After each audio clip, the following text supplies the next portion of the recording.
slice through the onion than to chop the onion. Chopping the onion is faster than slicing through it.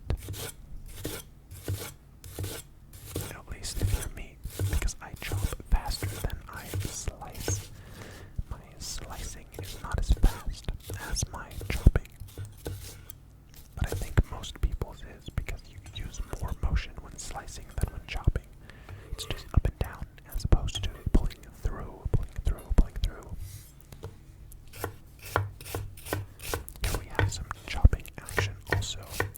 Some chopping of the onion. Chopping the onion with its grain.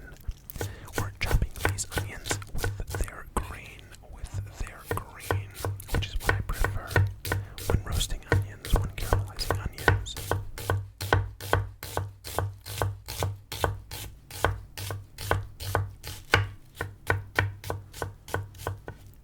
The problem with caramelized onions is you need a whole bunch of onions. As you can see, I have a lot of onion here. I have a lot of onion, and that's gonna be enough for 4 burgers. 4 burgers. We're making 4 burgers today. My friend is getting 2 burgers, and I am getting 2 burgers. We're now back to slicing through the onion, as it is my preferred sounding onion. My preferred sounding onion slicing technique, as opposed to chopping the onion. Chopping the onion just does not sound as good to me as slicing the onion does. We're putting all of the onion in a bowl. Putting all of the onion in a stainless steel bowl. Then we're later going to add the onions. We're going to add the onions to a pan and caramelize them. We're going to caramelize the onions. As you can see, I can also chop fast, but the faster I chop, the louder it gets. The louder it gets, the more irritating the noise is. It's not relaxing, as opposed to chopping it slowly. Wiping down my cutting board and my knife with a paper towel. And getting out a tomato.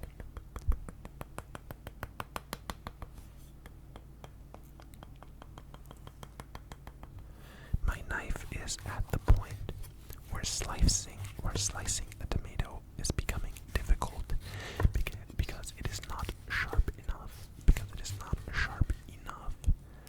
And it's also not serrated. Where this knife serrated, it could also not be sharp, and it would still be able to slice the tomato. But because the knife is not serrated, it is not sharp enough. Or just barely sharp enough to slice through these tomatoes, because tomato skin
burger sauce. We're gonna start making the burger sauce after shaping all of the patties. Here we have pickles, some cornichons, some pickles. Taking them out with stainless steel plating chopsticks and slicing through each of the two pickles. It's just two pickles. I feel like that is enough. Because we're going to be chopping the pickles into small dice. So we can add the pickles to the burger sauce. We're going to be adding the pickles to the burger sauce once they're chopped into tiny pieces. I'm going to chop them with this rocking motion over the pickles, making sure they are somewhat uniform and there's not too many large pieces remaining. There's also one on my finger. Alright, looks like that is all nice and chopped. So we're going to add the pickle to a glass bowl. Adding each piece of pickle to the glass bowl. Taking out a roll of paper towels,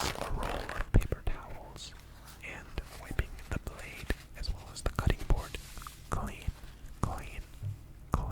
We're wiping it clean.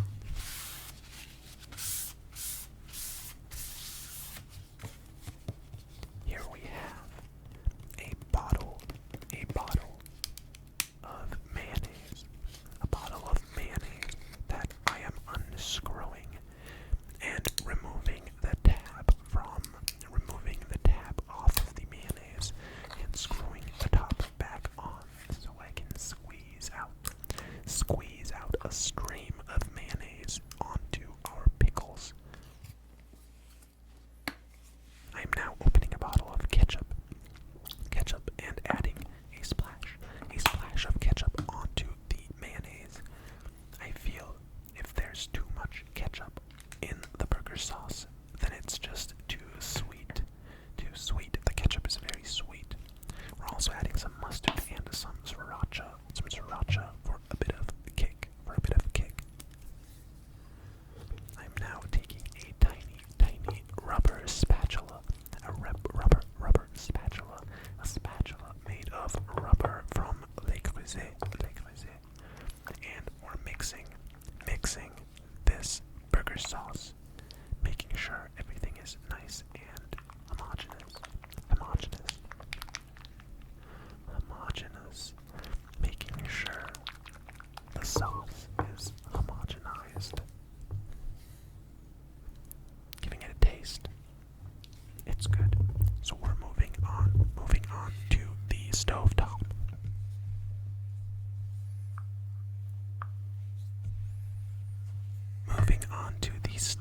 We're adding some clarified butter into our non-stick pan. And letting it melt. So we can add our onion. We can add the onion into the non-stick pan. The process of caramelizing onions usually takes quite a bit of time. So I edited most of the footage out of the video.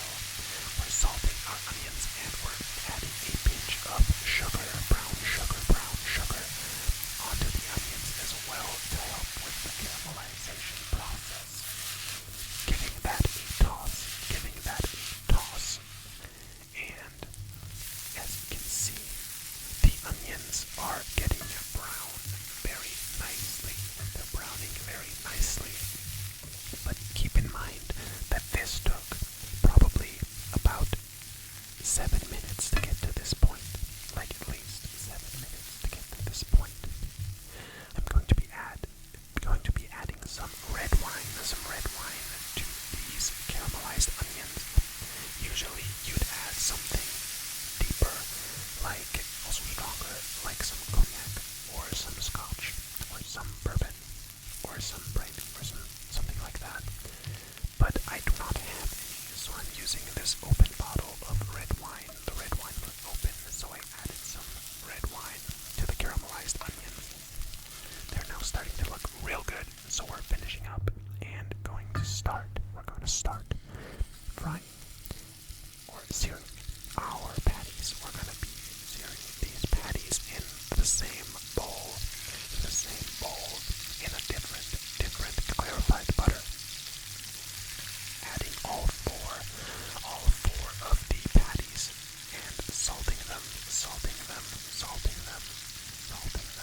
now add some slices of American cheese. And this is where I messed up. And as you can now see on the side of your screen, there's like a soup of cheese that the burgers are swimming in because I added a lid onto the pan after placing the cheese, and all of the cheese just melted off of the burgers and became like a soup that the burgers now swim in, which is really, really frustrating. I'm now toasting some burger buns. These are brioche burger buns in some butter until they're nice and browned. And we can start the assembly process, which is adding our burger sauce first. The first step of burger assembly is adding the burger sauce. The burger sauce is the bottom layer of these burgers. If you don't count the bun is the bottom layer, and the second layer is burger sauce. The third layer is going to be lettuce. Now you might be wondering, why am I starting the lettuce on one of the middle buns? And the reasoning is that I wanted to have a picture of these burgers that is like a progression shot. Like the first burger, the first patty, the first bun only has the sauce. The second bun has the burger sauce, some lettuce, some tomato, and then the third one gets all those things, as well as the bun, as well as the patty, and the caramelized onions. And the fourth one is the finished product. Like, you know, when you see these pictures of people evolving from monkeys, only this time it's burgers. And you can see the sad state that the cheese on the patties is. It looks really bad, and I'm so sorry that the cheese looks so bad. I'm adding caramelized onions onto every burger. And as you can see on the first burger, on the one that's already completed, I forgot the avocado. So I'm now placing the avocado on all of these burgers, and then adding the bun on top. These were some delicious burgers, despite the fact that the cheese just ran away into the pan. And my friend, as well as I, thoroughly